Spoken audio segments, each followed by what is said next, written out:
Hello my YouTube family, welcome back to GK Sangrah. तो आज के वीडियो में हम लोग बायोलॉजी ह्यूमन बॉडी से रिलेटेड टॉप 20 जीके के क्वेश्चन को पढ़ेंगे इसमें।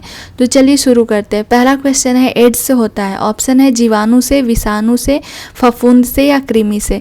तो इसका करेक्ट आंसर हो जाएगा विषाणु से। एड्स जो है वो विषाणु से होने वाली एक बीमारी का नाम है और उस विषाणु का नाम है HIV। नेक्स्ट क्वेश्चन है निम्न में से कौन सी गैस सर्वाधिक ग्रीन हाउस इफेक्ट करती है। ऑप्शन है CO2, मीथेन, ओजोन या जलवाष्प। तो इसका करेक्ट आंसर हो जाएगा carbon dioxide. Carbon dioxide gas जो है वो सर्वाधिक ग्रीन हाउस इफेक्ट करती है। नेक्स्ट क्वेश्चन है निम्नलिखित में से कौन से जीव में रक्त नहीं होता है किंतु वे सांस लेते हैं। ऑप्शन है हाइड्रा, तेलचट्टा, केचुआ और मछली। तो इसका करेक्ट आंसर हो जाएगा हाइड्रा। हाइड्रा जो है वो उसमें ब्लड नहीं होता है लेकिन वे ब्रीदिंग कर सकते हैं। नेक्स्ट क्वेश्चन है निम्न में से किसके कारण टमाटर का रंग लाल होता है। ऑप्शन है केरोटीन, लाइकोपीन, एंथोसाइनिन या इनमें से कोई नहीं। तो इसका करेक्ट आंसर हो जाएगा लाइकोपीन। लाइकोपीन के कारण टमाटर का रंग जो है वो लाल होता है। नेक्स्ट क्वेश्चन है लाल रक्त कणिकाओं का निर्माण हमारे शरीर में कहाँ होता है, जिसे हम लोग RBC के नाम से जानते हैं। ऑप्शन है यकृत, हृदय, अस्थि मज्जा और प्लीहा।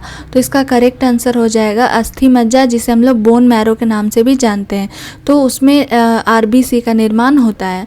नेक्स्ट क्वेश्चन है एनीमिया रोग किसके कमी के कारण होता है। तो एनीमिया ऑप्शन में है आपका हीमोग्लोबिन, आयोडीन, विटामिन C और विटामिन D। तो इसका करेक्ट आंसर हो जाएगा हीमोग्लोबिन। हमारे बॉडी में जब हीमोग्लोबिन की कमी होती है तो हमें एनीमिया नामक बीमारी होती है जिसमें ब्लड जो है वो कम हो जाता है। नेक्स्ट क्वेश्चन है लार किसके पाचन में मदद करता है। ऑप्शन है वसा, स्टार्च, प्रोटीन या विटामिन। तो इसका करेक्ट आंसर हो जाएगा स्टार्च। लार जो है वो स्टार्च के पाचन में मदद करता है। नेक्स्ट क्वेश्चन है मानव रक्त का pH कितना होता है। ऑप्शन में 7.2, 7.4, 7.6 या 7.8। तो इसका करेक्ट आंसर हो जाएगा 7.4। मानव रक्त का जो pH वैल्यू होता है वो 7.4 होता है। नेक्स्ट क्वेश्चन है थायराइड ग्रंथि की असामान्य वृद्धि किसके कारण होती है। हमारे बॉडी में ग्लैंड पाए जाते हैं, तो वो जो थायराइड ग्लैंड है वो किसके असामान्य वृद्धि के कारण होता है। तो ऑप्शन में है आयोडीन, लोहा, कैल्शियम या पोटेशियम। तो इसका करेक्ट आंसर हो जाएगा आयोडीन। जब आयोडीन की मात्रा यानी नमक की मात्रा जो असामान्य वृद्धि के कारण होती है तो उससे हमारे बॉडी में थायराइड ग्रंथि जो है वो उसका बैलेंस जो है वो ख़राब हो जाता है, जिसके कारण से घेंघा रोग, जिसे ग्वाइटर भी बोला जाता है, होता है। नेक्स्ट क्वेश्चन है दूध का दही में जमने का कारण क्या है। ऑप्शन में है माइक्रोबैक्टीरियम, खमीर, लैक्टोबैसिलस या इनमें से कोई नहीं। यानी कि जो दूध होते हैं तो वो दूध जो दही जमता है वो किसके कारण होता है।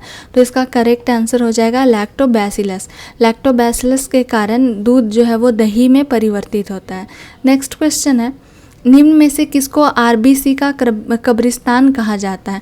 ऑप्शन है यकृत, अस्थि मज्जा, प्लीहा या इनमें से कोई नहीं। तो इसका करेक्ट आंसर हो जाएगा प्लीहा, जिसे स्प्लीन के नाम से भी जाना जाता है। तो इसे RBC का कब्रिस्तान के नाम से भी जाना जाता है। नेक्स्ट क्वेश्चन है डेंगू बुखार में मानव शरीर में निम्नलिखित में से किसकी कमी हो जाती है। प्लेटलेट की, हीमोग्लोबिन की, शर्करा की या जल की। तो इसका करेक्ट आंसर हो जाएगा प्लेटलेट। प्लेटलेट की कमी के जब हमें डेंगू बुखार होता है तो डेंगू बुखार से हमारे बॉडी में प्लेटलेट की कमी हो जाती है। नेक्स्ट क्वेश्चन है पौधों में क्लोरोफिल बनाने के लिए कौन सा तत्व सहायक है। कैल्शियम, मैग्नीशियम, पोटेशियम या फास्फोरस। तो पौधों में क्लोरोफिल बनाने के लिए जो इम्पॉर्टेंट तत्व है वो है मैग्नीशियम। मैग्नीशियम के कारण पौधों में क्लोरोफिल बन पाता है। नेक्स्ट क्वेश्चन है मनुष्य का सामान्य तापक्रम कितना होता है। 98.6 डिग्री फ़ारेनहाइट, 37 डिग्री सेल्सियस या 310 केल्विन या इनमें से कोई नहीं। तो इसका करेक्ट आंसर हो जाएगा इनमें से सभी।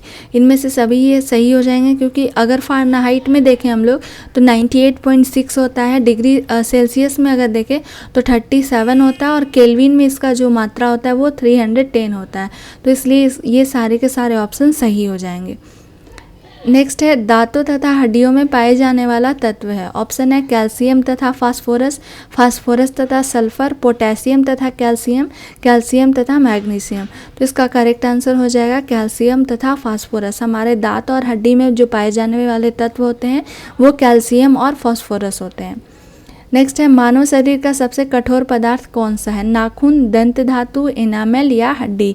तो उसका करेक्ट आंसर हो जाएगा एनामेल। एनामेल जो है वो हमारे शरीर के सबसे कठोर पदार्थ होते हैं।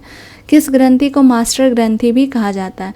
थायराइड, पैराथायराइड, पिट्यूटरी या एड्रिनल? तो उसका करेक्ट आंसर हो जाएगा पिट्यूटरी ग्लैंड। पिट्यूटरी ग्लैंड को मास्टर ग्लैंड के नाम से भी जाना जाता है।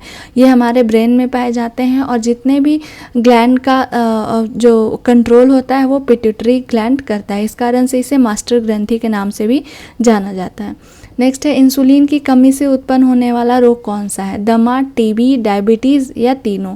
तो उसका करेक्ट आंसर हो जाएगा डायबिटीज़, जिसे हम लोग शुगर भी बोलते हैं। तो इंसुलिन की कमी से हमारे बॉडी में डायबिटीज़ नामक बीमारी होती है। नेक्स्ट है मानव शरीर में रक्त कहाँ शुद्ध होता है? तो उसका आंसर हो जाएगा वृक्क में। किस रक्त समूह को सर्वदाता कहा जाता है? यानी कि डोनर, यूनिवर्सल डोनर जो होते हैं वो ओ ब्लड ग्रुप वाले होते हैं, यानी कि ये किसी को भी ब्लड दे सकते हैं। नेक्स्ट है किस ब्लड ग्रुप को सर्वग्राही कहा जाता है? यानी कि यूनिवर्सल एक्सेप्टर जिसे हम लोग बोलते हैं। तो ए बी ब्लड ग्रुप वाले जो होते हैं वो किसी से भी ब्लड को एक्सेप्ट कर सकते हैं। इस कारण से इन्हें यूनिवर्सल एक्सेप्टर भी कहा जाता है। तो ये आपके 20 बायोलॉजी के इंपॉर्टेंट क्वेश्चन का डिटेल दिया गया था। आई होप आपको ये वीडियो पसंद आया होगा।